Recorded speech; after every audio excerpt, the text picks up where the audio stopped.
మీ అందరికీ ఇందులో ఒక పెద్ద అనుమానం.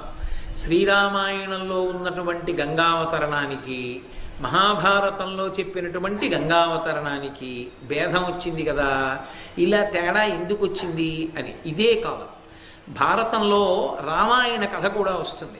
రామాయణ కథలో కూడా తేడా వస్తుంది. ఎందుకు వస్తుంది అంటే, లక్ష్మణుడు కుంభకర్ణుణ్ణి చంపాడు అని ఉంటుంది, రాముడు రావణాసురుణ్ణి చంపాడు, లక్ష్మణుడు కుంభకర్ణుణ్ణి చంపాడు అని ఉంటుంది. రామాయణంలో రావణ కుంభకర్ణులు ఇద్దరిని రాముడే చంపాడు. భారతంలో కుంభకర్ణుణ్ణి లక్ష్మణుడు చంపాడు, రావణాసురుణ్ణి రాముడు చంపాడు.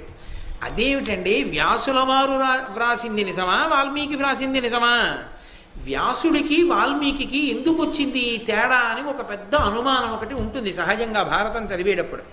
అంటే మీకు ఉండదు, ఎందుకంటే మీరందరూ ప్రాజ్ఞులు, బాగా ఈ విషయాన్ని పరిశీలన చేసిన వారు కాబట్టి. కానీ ఏదో